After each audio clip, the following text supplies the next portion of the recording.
Jayam Vishnu Pak Paramahansa Parivraja Gacharja Asatrasi Srimad Zavangre Sabhai Charnar Ved Bhakti Vedanta Swami Srila Prabhupada Ki Jai Shri Harinam Sankirtan Ki Jai Yantara Srimad Bhagavatam Ki Jai Nitai Gaura Premanande. All glories to the assembled devotees. All glories to the assembled devotees.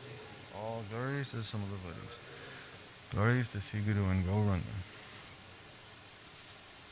Nama Om Vishnu Padaya Krishna Prasnabhale Srimati Bhakti Vedanta Swami Niti Namane Namaste Saraswati Deve Gauravani Pacharni Nirvishesha Shunyavadi Pastata Rishatarini.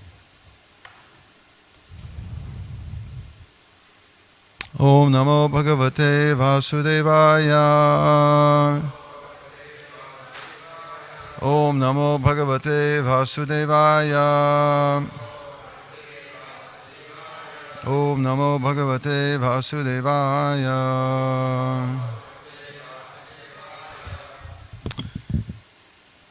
Reading from Srimad Bhagavatam, 3rd Canto, Chapter 2, Text 29. Chapter is entitled Remembrance of Lord Krishna.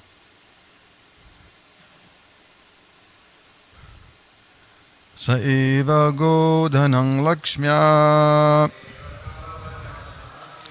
Sa eva godhanam lakshmya. Niketam sittago brisham. Niketam sittago brisham. Charayana nugan gopan. Charayana nugan gopan. Ranadvenurari ramat. Ranadvenurari ramat. Sa eva godanang lakshmya. Niketang sita gobrisham. Charayana nugan gopan. Ranadvenurari ramat.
Ladies,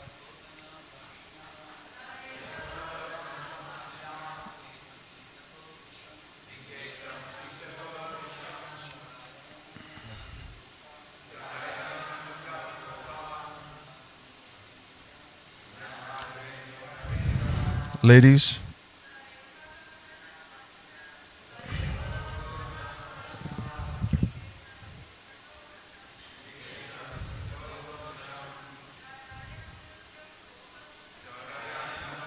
Gopan Ranadvenurari ramat. Saiva godhanang lakshmya.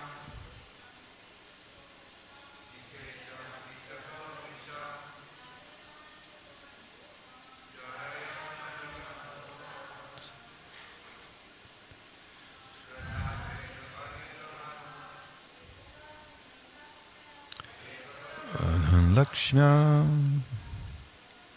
Nigetam Sita Gobrisham Darayana Nugan Gopan Ranadvenurari ramat. Saha, he Lord Krishna, Eva, certainly, Godanam, the treasure of cows. Lakshmyaha, by opulence. Niketam, reservoir. Sita Gobrisham, beautiful cows and bulls. Charayan, herding. Anugan, the followers. Gopan, cowherd boys. Ranat, blowing. Venu, flute. Adiramat, enlivened. Translation and purport by His Divine Grace Srila A.C. Bhaktivedanta Swami Prabhupada Ki Jai. Translation. While herding the very beautiful bulls, the Lord, who was the reservoir of all opulence and fortune, used to blow his flute, and thus he enlivened his faithful followers, the cowherd boys. Purport. As he grew to 6 and 7 years old, the Lord was given charge of looking after the cows and bulls in the grazing grounds. He was the son of a well-to-do landholder who owned hundreds and thousands of cows. And according to Vedic economics, one is considered to be a rich man by the strength of his store of grains and cows. With only these two things, cows and grain, humanity can solve its eating problem. Human society needs only sufficient grain and sufficient cows to solve its economic problems. All other things but these two are artificial necessities created by man to kill his valuable life at the human level and waste his time in things which are not needed. Lord Krishna, as the teacher of human society, personally showed by his acts that the mercantile community, or the Vaishyas, should herd cows and bulls and thus give protection to the valuable animals. According to Smriti regulation, the cow is the mother and the bull is the father of the human being.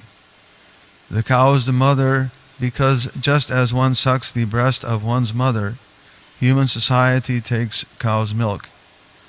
Similarly, the bull is the father of human society because the father earns for the children just as the bull tills the ground to produce food grains. Human society will kill its spirit of life by killing the father and the mother. It is mentioned herein that the beautiful cows and bulls were of various checkered colors: red, black, green, yellow, ash, etc. And because of their colors and healthy, smiling faces, the atmosphere was enlivening. Over and above all, the Lord used to play his celebrated flute. The sound vibrated by his flute would give his friends such transcendental pleasure that they would forget all the talks of the Brahmananda, which is so praised by the impersonalists. These cowherd boys, as will be explained by Shukadeva Goswami, were living entities who had accumulated heaps of pious acts and thus were enjoying with the Lord in person and were hearing his transcendental flute. The Brahma Samhita confirms the Lord's blowing his transcendental flute. Venam kanvantam aravinda dalayatakshan parhavatam samasitam buddha sundarungam kandarabhakoti kamaniya vishesha shobham govindam adipurusham tamaham bhajami. Brahmaji said, I worship Govinda, the primeval Lord, who plays on his transcendental flute. His eyes are like lotus flowers. He is decorated with peacock plumes, and his bodily color resembles a fresh black cloud, although his bodily features are more beautiful than millions of cupids. These are the special features of the Lord. Om Jnanatimirandasya Jnananjana Shalakaya Chakshumilitam Jena Tasmai Sri Gurave Namah. Ugam Guru Devachalam Pangam Langayate Girmyat Kipidamande Sigram Dinataran Paramananda Madhavam Sri Chaitanya Ishwaram.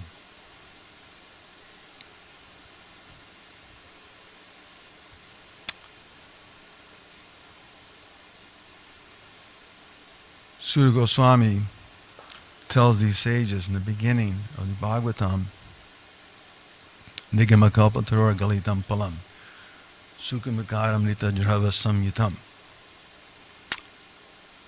He explains to these sages that, O expert and thoughtful men, relish the Srimad Bhagavatam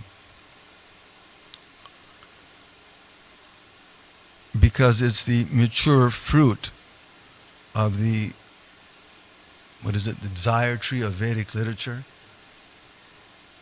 And you can see in this purport, it's so incredible. Prabhupada is relishing, he's churning that nectar which is found there in the Srimad Bhagavatam. His purports are so so evident of that, right? From this very simple shloka, Prabhupada's generated such wonderful nectar and so much realization. Every sentence is just power-packed.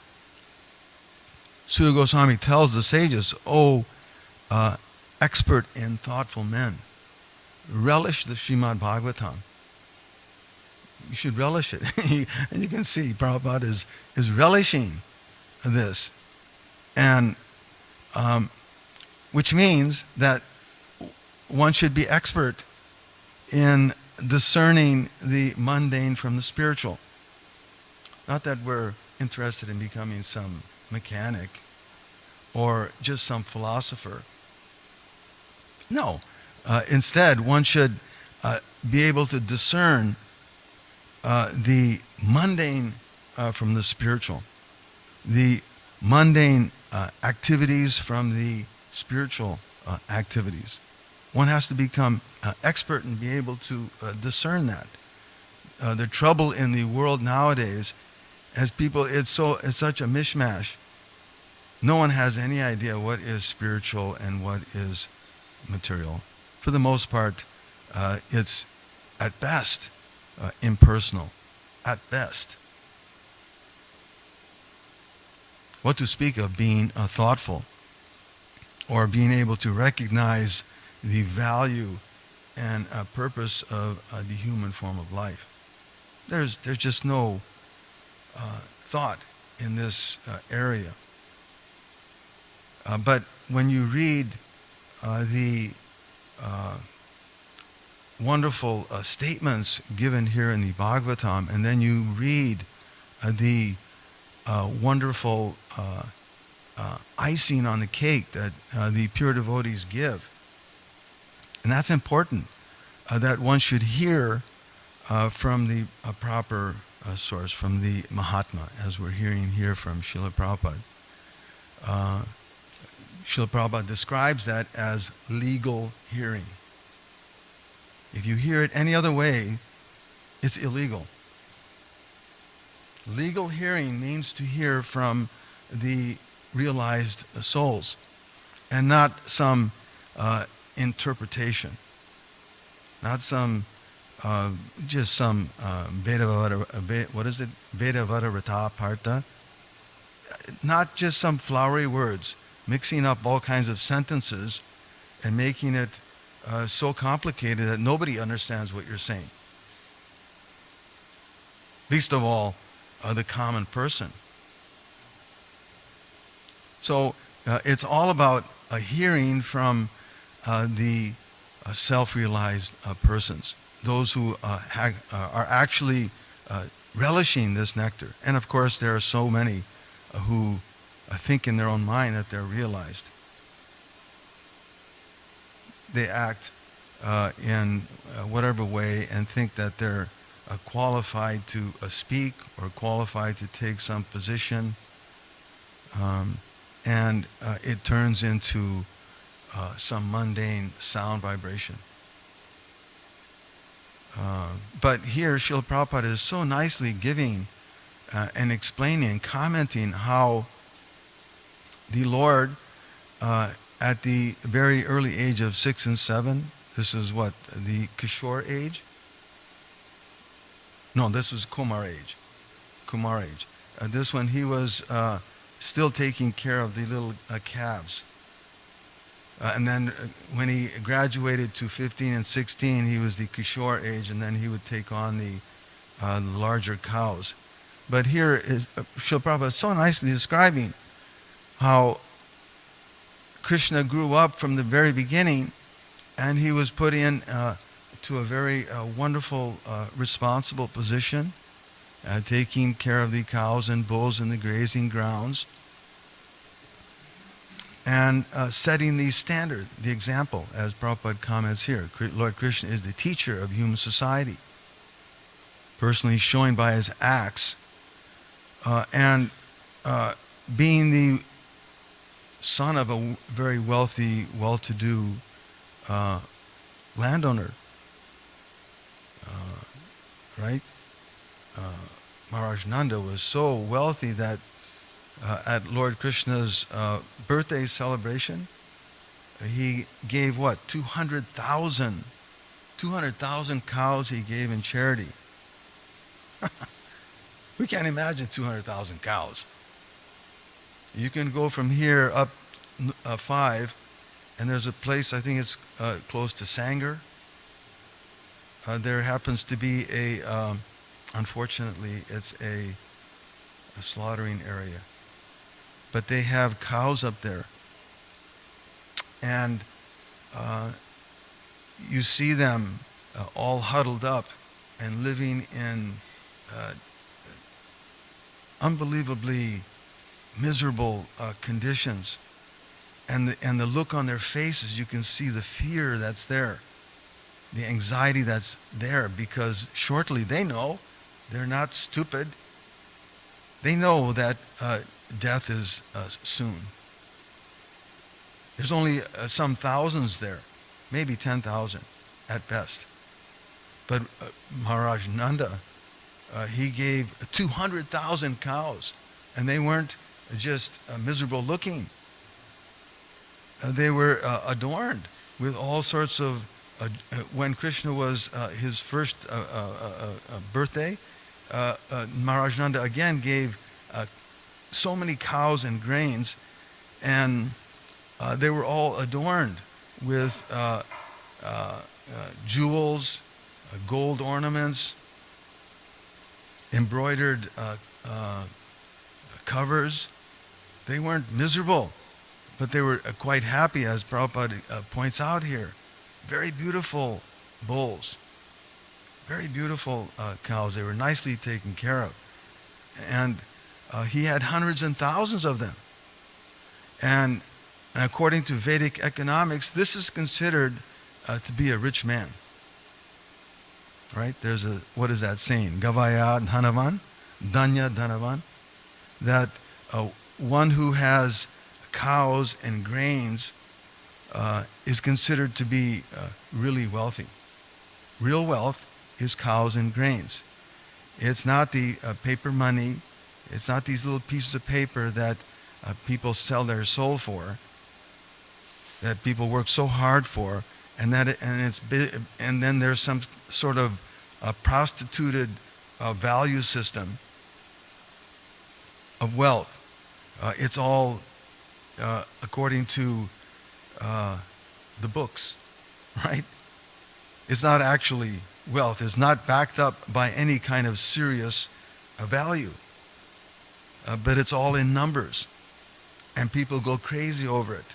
Isn't it? Every morning they go crazy over the stock market, thinking that, oh, now I'm rich. Oh, today, tomorrow, I'm going to be even richer. Oh, all of a sudden I'm poor. I've lost billions. What does it mean? It means nothing. And society is so consumed by it. There's no real value there. It's not backed up by gold. It's only backed up by promises. So this is not a good arrangement, as Prabhupada points out here.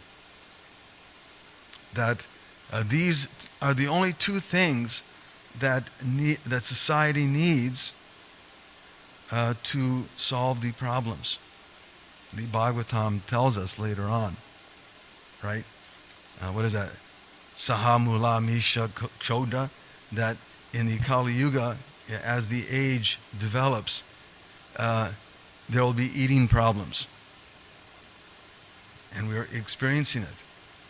People are having all sorts of eating problems. They don't know what to eat.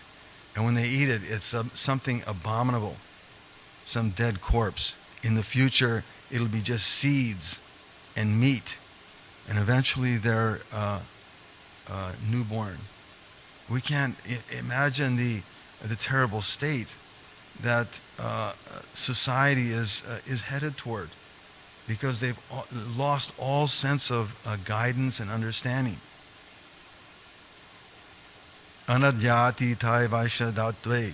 It's described that a person will be judged as holy by how much money he has. It's so backwards. It's so mixed up. According to how much money you have, and of course that money is not even real money. It's not real wealth. It's just paper. Or maybe some plastic somewhere. Right? People are very proud of their little plastic card. It happens to be black, and it says American Express on it. So you have an unlimited purchasing power. But really, it's not wealth. This is really the only direction that society is headed toward, and Bhagavatam again tells us, Udarana Bharata Svarata, that to fill the belly will be the goal of life. There's no other purpose. There's no other direction. So, in this way, human society, is degrading. But as Prabhupada points out here, there is a solution, and that solution is the protection of the cows and production of grains. And Lord Krishna, as Prabhupada points out here, and by doing this, one can avoid wasting your valuable human life. Maya Sukhaya Bharam Udvahato Vimudhan.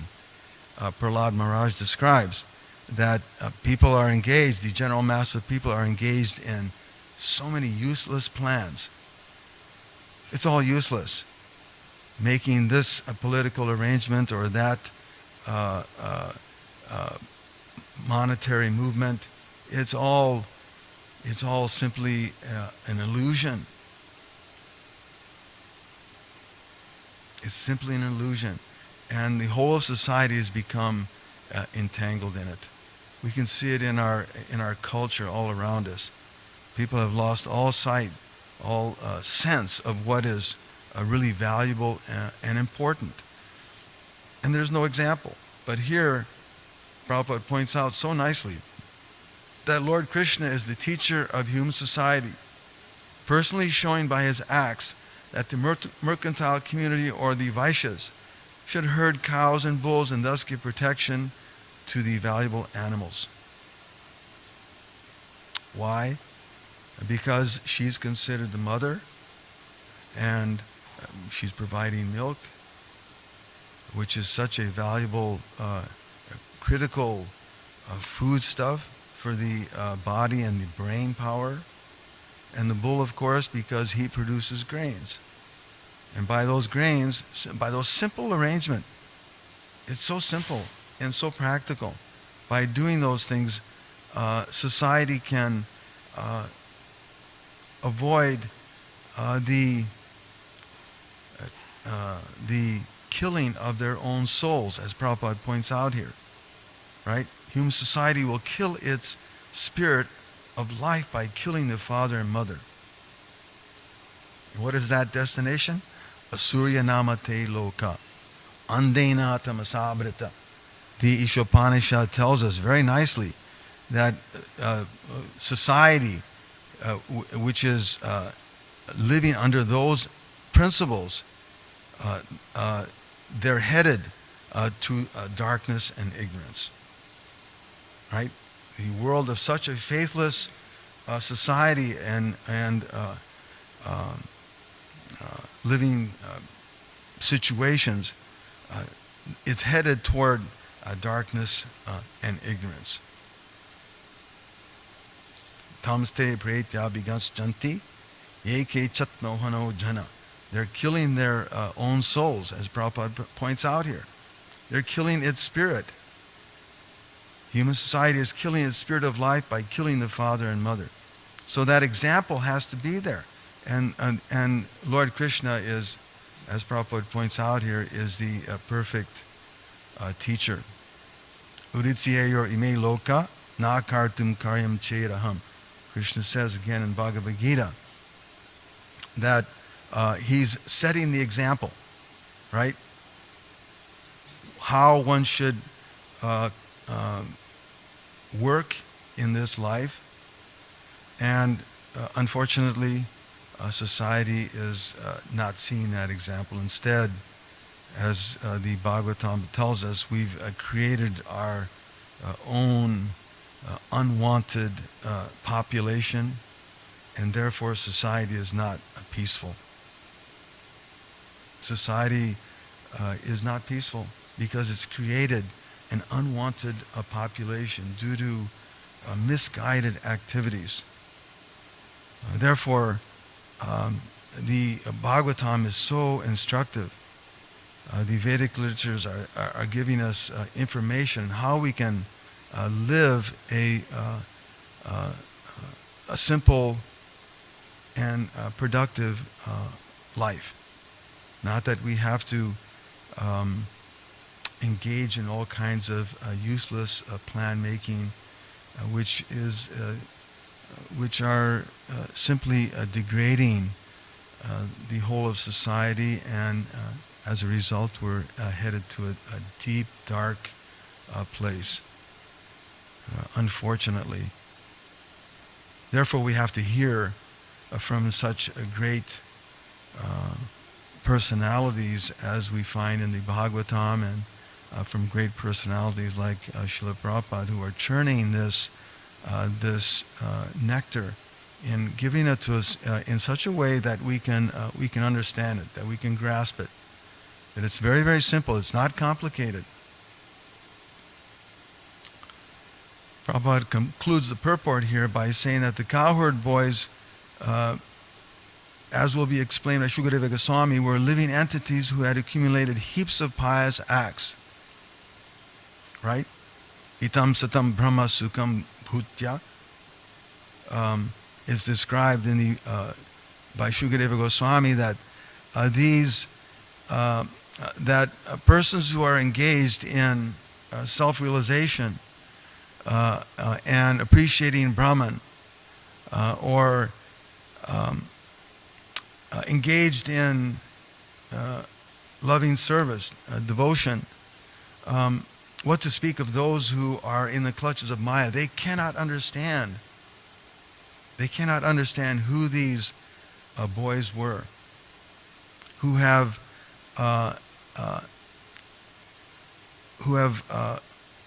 accrued volumes of pious activities, and who are now acting and playing with Krishna in a very friendly way, right? Sakam viruja, what is that?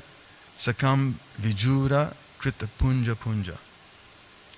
We can't imagine who these personalities are, especially for those who are covered by Maya. Even those who are engaged in karma jnana or yoga, and they may have some realization, they still can't understand the special relationship that's there between Krishna and his intimate associates, whether it be the cowherd boys or the damsels of Braj, or his mother and father, and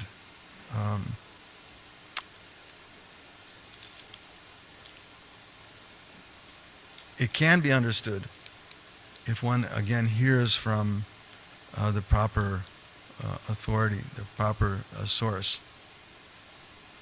And Prabhupada concludes his purport here by discussing the beautiful playing of Lord Krishna's flute, which Prabhupada elaborates more on in the Nectar Devotion of Shukadeva Goswami, or of Rupa Goswami, where there's some small bits of nectar that we can appreciate how special the associates were, and the residents of Vrindavan, to be able to hear the flute playing of Krishna. Rupa Goswami describes that Brahma, who's engaged in creating the universe, he was astonished whenever he would hear the flute playing of the Lord. And Lord Shiva, who's always playing on his drum, he would immediately stop. What is this? He's hearing Krishna's flute, and Lord Shiva would stop playing.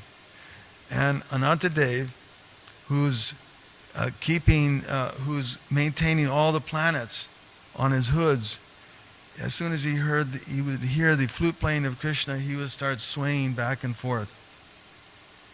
You can imagine this gigantic Anantadev who's swaying back and forth as he's hearing the beautiful playing of Lord Krishna. And the Kumaras, they would snap out of their meditation.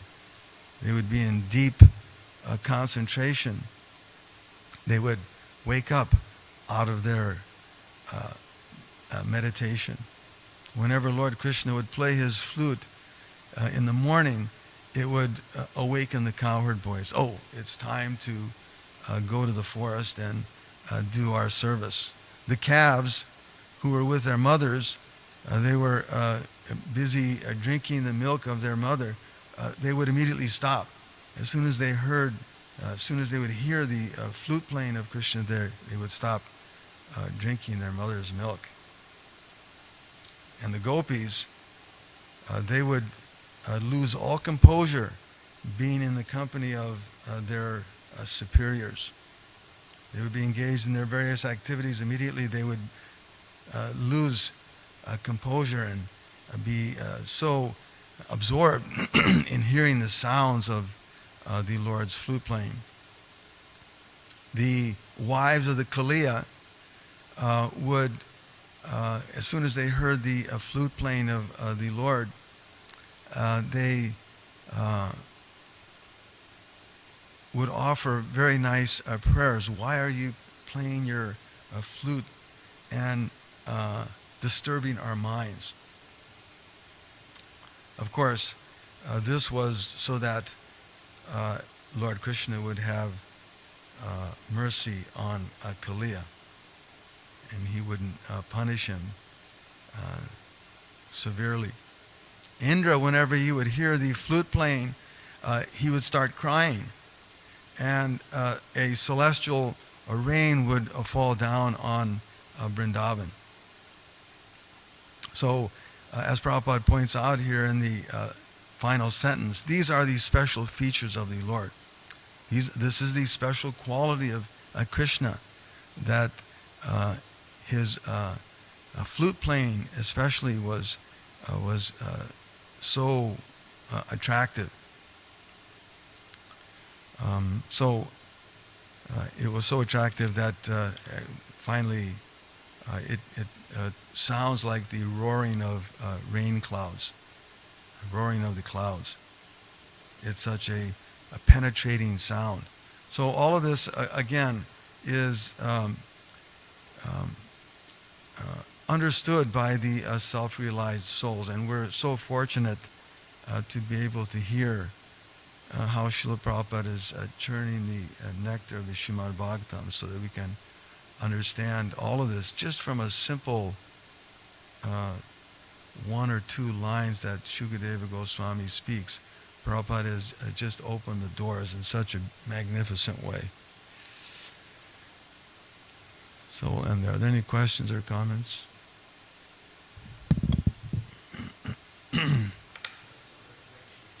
Yes. Thank you, Prabhu. This is a very, very astounding comment that Prabhupada makes. It's like in a nutshell, he gives the solution to the whole world as far as economic development goes. And as reading this, also I was thinking any one of these economists or the government would see a statement like that, they would probably would just laugh or they wouldn't even pay attention. Yeah. But with the devotees, those who are being taking this process of Krishna consciousness, would value this. Then I was thinking, well, now there's a big responsibility in each one of us to make these statements truthful, even if we cannot do it in a large way, at least individually, in our little sand or grain, put it in there to contribute to the mission of the spiritual master who desires that. So by saying this also, I remember maybe 2 years ago, I read some laws that the government, GBCs were passing by. Maybe I'm wrong and I don't know, maybe you correct me, but I heard that it was saying that by certain year, I don't know if this one or the next year, they were encouraging every temple in ISKCON to somehow or other gradually make some arrangements in which they can provide their needs, their milk products from the, places where the cows are not being mistreated, little by little. It's in the GBC meetings. I saw in the resolutions about 3 years ago. I don't know if someone knows more. Maybe they can speak that. But it was there. I'm not familiar with that personally. Yeah, that was in I think I read it 2 years ago, that they were expecting that, but certain year, I don't know if it's the 23 or 22, they were encouraging that every single temple in ISKCON should make arrangements to provide themselves with milk that is in which was no supporting the slaughter of animals. Yeah, I mean, it's certainly a direction that we need to go. I think it's a case of maturation. The Krishna consciousness movement is maturing gradually, for sure. But as Prabhupada is giving us these instructions, his words in the Bhagavatam, we should try our best. We should try our best in whatever way you can do it. Whatever way you can do it, our direction should be to try and establish the protection of cows, the production of grains, the Vedic lifestyle. We may be stuck in the city, but there's still things that we can do in some way. If we just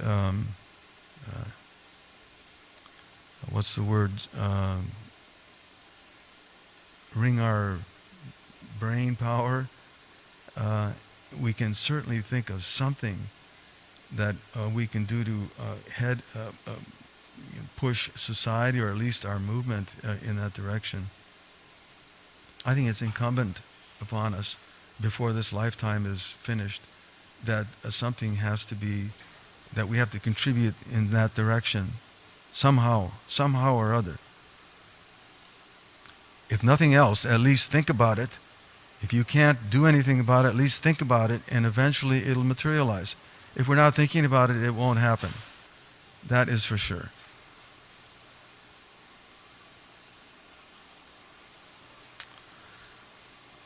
Jai Srila Prabhupada ki jai.